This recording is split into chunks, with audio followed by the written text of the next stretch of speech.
العالمین مذہب حنفیہ دارم ملت حضرت خلیل خاک پائے غوث اعظم زیر سایہ ہر ولی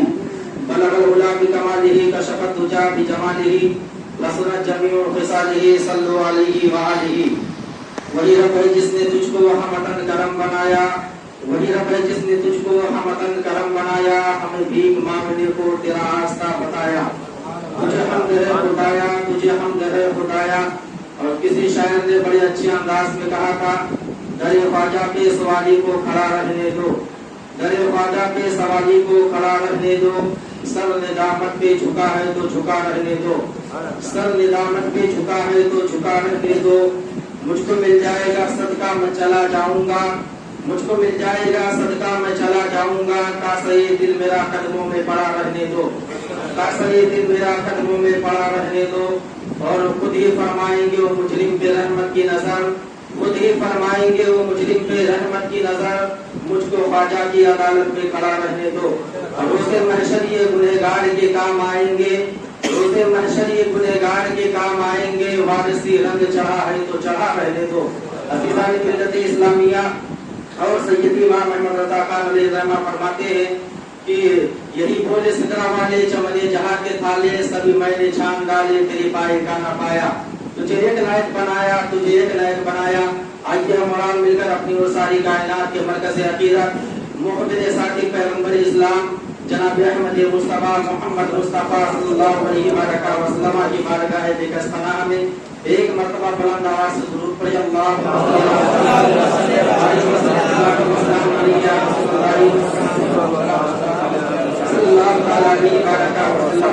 تیرا در چھوڑ کر خواجہ یہ دیوانے کہا جائے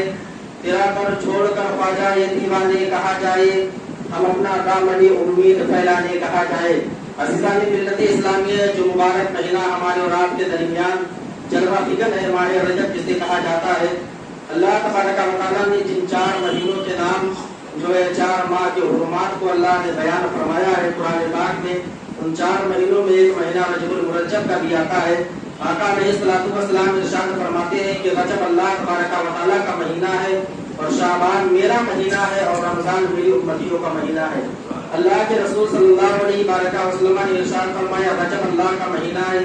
اس کی وجہ تسمیہ کیا ہے؟ دراصل رجب کی جو لفظ ہے یہ رجب ماخوذ ہے ترجیب سے جس کے معنی ہوتے ہیں عزت و توقیر. یعنی رجب المرجب کے بندے جو ہے اللہ تبارک و تعالیٰ کے بندے ماہ رجب کی تعظیم و توقیر کرتے اور تعظیم و توقیر والا مہینہ بھی ہے اس لیے کہ یہ وہ پاک مہینہ جس مہینے میں حضرت نوح علیہ السلام کی کشتی پہ آپ سوار ہوئے اپنی کشتی پہ نوح علیہ السلام اور اس کی پہلی تاریخ جو نوح علیہ السلام کی کشتی کا سفر جو ہے جاری ہوا. اور اللہ تبارک و تعالیٰ نے اس کلام اس جو ہے ماہ مبارک کے بارے میں قرآن پاک میں ارشاد فرمایا کہ 4 مہینے جو ہے حرمت والے ایک مہینہ رجب کا ہے ذی الحجہ کا ہے پھر جو ہے محرم کا آتا ہے اس کے بعد میں ذی القعدہ. یعنی یہ 4 مہینے جو ہے یہ حرمات والے ہیں عزت والے محترم مہینے ہیں. اور اللہ تبارک و تعالیٰ کے پیارے حبیب صلی اللہ علیہ وسلم ارشاد فرماتے ہیں ماہ رجب کا مہینہ جو ہے مغفرت کا مہینہ ہے بخشش کا مہینہ ہے. اللہ تبارک و تعالیٰ اپنے بندوں سے فرماتا ہے اس مہینے میں اب تم اپنے لیے میری بارگاہ سے مغفرت طلب کرو میں تمہیں بخش دوں گا. ایک مرتبہ اور بلند آواز سے درود پڑھیں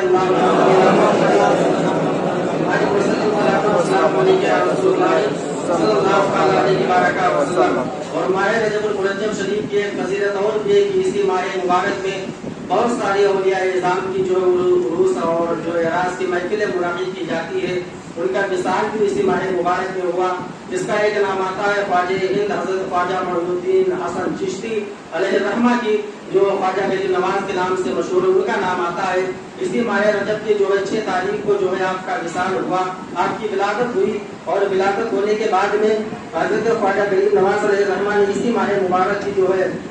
تاریخوں میں حضرت خواجہ غریب نواز نے وصال بھی فرمایا. اور یہ تمام لحاظ سے یہ مہینہ بڑا ہی معتبر اور معزز مانا جاتا ہے. اللہ تبارک و تعالیٰ کے پیارے حبیب صلی اللہ علیہ وسلم نے اس ماہ مبارک کی بے شمار فضیلتیں حدیث مبارکہ میں بیان فرمائی ہے اور حدیثوں میں موجود ہے. گویا کہ محاصل یہ ہے کہ یہ مہینہ مغفرت کا مہینہ ہے. بندہ اپنے پاک پروردگار سے اپنے گناہوں پر نادم و شرمندہ ہو کر توبہ کرے تو اللہ تبارک و تعالیٰ اس ماہ رجب کے صدقے توسل سے اس بندے کی توبہ قبول فرماتا ہے. اور اس کے تمام گناہوں کو معاف فرما دیتا ہے۔ اسی ماہ مبارک میں سلطان الہند کی ولادت جو ہے ہوتی ہے۔ حضور خواجہ غریب نواز علیہ الرحمہ کی ولادت جو ہے ملک سنجر میں ہوئی، اور جس کا نام ایک صوبہ تھا جسے کہا جاتا ہے سیستان یا سجستان، اس ملک صوبہ میں جو ہے آپ کی اس صوبے میں آپ کی پیدائش ہوتی ہے، اور آپ جو ہے ماں اور باپ کی جانب سے حسنی حسینی دونوں سید ہے، اور سید ہونا جو ہے اپنے آپ میں ایک احساس اور تقریم کی بات ہے۔ آل رسول ہر کوئی نہیں ہوتا ہے، دعوے تو سب کر دیتے ہیں میں آل رسول ہوں، لیکن حسنی حسینی سید ان کا مقام ہی الگ ہے۔ ویسے تو بہت سارے لوگ دعویٰ کر دیتے ہیں میں فلاں صحابی کا اولاد ہوں اس لیے میں بھی سید ہوں، لیکن سید سب کو نہیں کہا جاتا۔ ہمارے امام کی زبان میں سید صرف اور صرف امام حسن و حسین کے اولاد جو ہے انہیں کو سید کہا جاتا ہے، اور یہ اعزاز ہر کسی کو حاصل نہیں ہوتا۔ جیسے کہ بڑے پیر حضور جو ہے غوث اعظم بھی حسنی حسینی سید تھے، اسی طریقے سے حضور خواجہ غریب نواز کی حسنی حسینی سید تھے، ماں اور باپ دونوں کی جانب سے۔ آپ کی ولادت ملک سنجر میں ہوتی ہے، سنجر کے صوبے میں سجستان میں ہوتی ہے۔ اللہ تبارک و تعالیٰ کا انتہائی لطف و کرم کہ حضور خواجہ معین الدین چشتی علیہ الرحمہ جس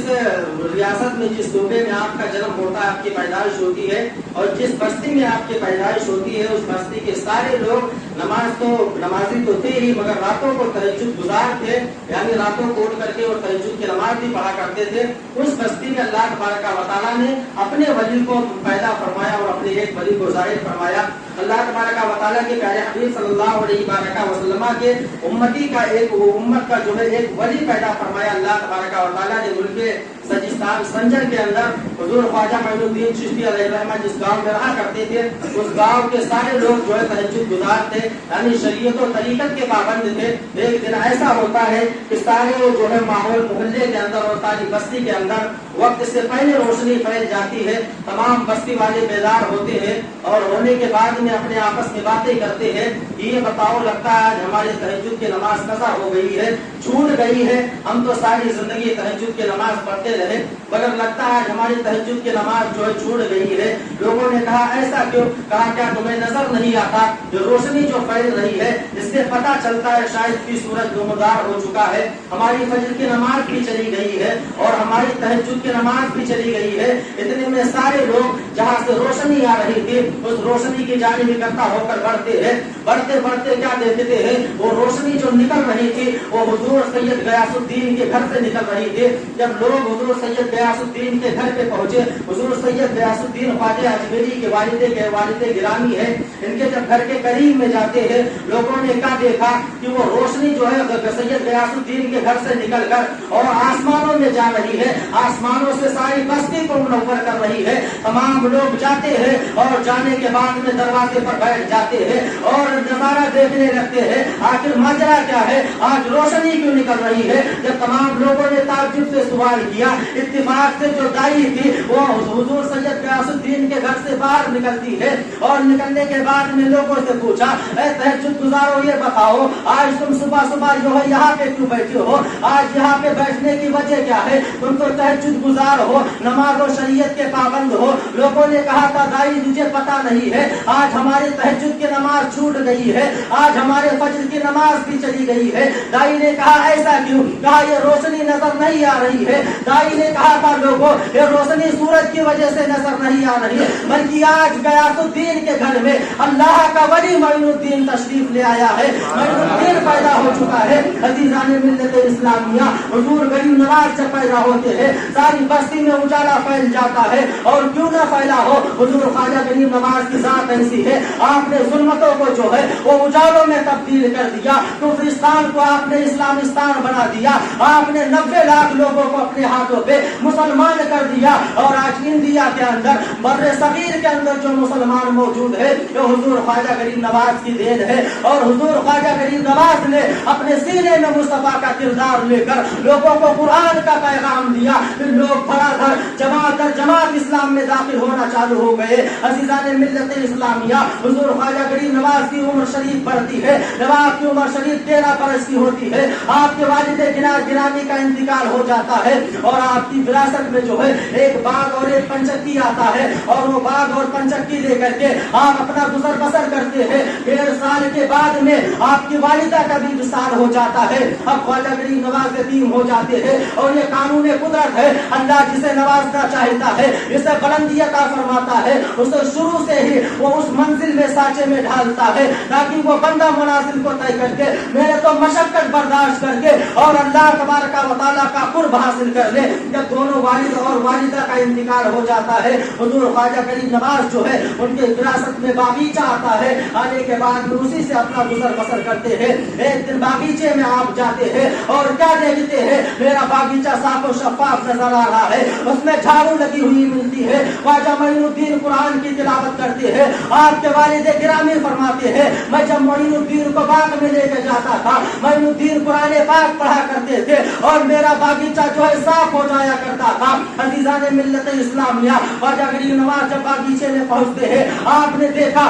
میرا باغیچہ سارا جو ہے صاف اور شفاف نظر آتا ہے آپ نے ایک دن دیکھا 2 دن دیکھا ایک دن آپ کے دل میں یہ خیال آتا ہے آخر میرا باغیچہ صاف کون کرتا ہے اس کی صفائی کون کرتا ہے خواجہ معین الدین کے دل میں خیال آیا آپ نے کہا کل میں پوچھوں گا میرا باغیچہ کون خالی کرتا ہے صاف صفائی کون کرتا ہے عزیزان ملت اسلامیہ جب معین الدین جو ہے دوسرے دن اپنے باغیچے میں تشریف لے گئے تمام باغیچے جو ہے ایک تیز ہوا کا جھونکا چلتا ہے تمام کچڑے ایک سائڈ میں اکٹھا ہوتے ہیں معین الدین نے کہا اے مخلوق یہ بتا میرا باغیچہ کیوں صاف کر رہی ہے اور تو ہے کون کوئی آواز نہیں آتا ہے پھر خواجہ غریب نواز فرماتے ہیں یار کا پردہ یار سے نہیں ہوتا ہے اگر تم میرے دوست ہو تو آؤ میرے سامنے آ جاؤ اتنے میں 6 جنات بیدار ہوتے ہیں اور ہونے کے بعد میں عرض کرتے ہیں اے معین الدین حسن آپ جو یہاں پر آتے تھے قرآن پڑھا کرتے تھے آپ کے ذریعے سے ہم قرآن سنتے تھے اور قرآن کی تلاوت کیا کرتے تھے اے معین الدین تم قرآن پڑھتے چلے جاتے تھے ہم قرآن یاد کرتے چلے جاتے تھے اے معین الدین یعنی کہ تمہارے ذریعے سے ہمیں قرآن پڑھنا آ گیا اور جب ہمیں قرآن پڑھنا آ گیا تو ہم نے یہ سوچا ہم معین الدین کے کام میں ہار بناتے ہیں تاکہ معین الدین قرآن پڑھتا رہے اور ہم اس کے ذریعے سے قرآن کو سیکھتے رہے عزیزان ملت اسلامیہ اچانک سے ایک بزرگ کا نمودار آپ کے باغیچے میں ہوتا ہے جسے ابراہیم قندوزی کہا جاتا ہے ابراہیم قندوزی آپ کے باغ میں تشریف لاتے ہیں اور لانے کے بعد میں فرمایا بیٹے اگر کچھ کھانے کو ہو تو مجھے دے دو معین الدین اپنے باغ میں جاتے ہیں انگوروں کا گوچا لے کر کے آتے ہیں اور لانے کے بعد میں اپنے جو ہے ابراہیم قندوزی کے سامنے رکھتے ہیں اور رکھنے کے بعد میں فرماتے ہیں میرے محترم بزرگ یہ جو ہے آپ کھائے تناول فرمائے یہ پر میں اپنے باغیچے سے چن کر کے لایا ہوں وہ بزرگ جو ہے باغیچے سے انگورے اور کھجورے کھاتے جا رہے ہیں اور معین الدین کی جانب دیکھتے جا رہے ہیں اتنے میں آپ نے پوچھا بیٹے شہزادے بتا تیرا نام کیا ہے خواجہ غریب نواز فرماتے ہیں میرا نام معین الدین حسن ہے جب ابراہیم قندوزی نے یہ بات سنی آپ نے جو ہے وہ پھل گوئی پر رکھا اور اپنے جو ہے بسترے سے اپنے گدڑی سے جو ہے ایک روٹی کا ٹکڑا نکالتے ہیں اور نکالنے کے بعد میں معین الدین کے ہاتھ میں دیتے ہیں اور فرماتے ہیں بیٹا یہ روٹی کا ٹکڑا لے لے اور اسے کھا لے اس لیے کہ میرے پیر و مرشد جو ہے شریف زندانی نے اپنے ٹائم پہ آج سے 30 یا 36 سال پہلے ایک روٹی کا ٹکڑا دیا تھا اور ابراہیم قندوزی فرماتے ہیں میرے پیر و مرشد نے کہا تھا شریف زندانی نے کہا تھا کہ ابراہیم قندوزی آدھی روٹی تو کھا لے اور آدھی روٹی رکھ لے میں نے پوچھا بزرگ یہ بتاؤ میں آدھی روٹی کیوں رکھ لوں تو میرے پیر و مرشد نے فرمایا تھا کہ میرے بیٹے معین الدین تک پہنچا دینا اور آدھی روٹی اٹھے اسے کھلا دینا کیونکہ وہ بھی اللہ تبارک و تعالیٰ کی عطا سے سلطان الہند بنے گا اور آگے چل کے اسلام کی نشر و اشاعت کرے گا عزیزان ملت اسلامیہ وہ آدھی روٹی جو ہے ابراہیم قندوزی معین الدین کو کھلاتے ہیں اور کھلانے کے بعد میں آپ نے دعائیں دیا اور دعائیں دینے کے بعد میں فرماتے بیٹا معین الدین یہ روٹی تم کھا لو اس کے ذریعے سے اللہ تبارک و تعالیٰ جو ہے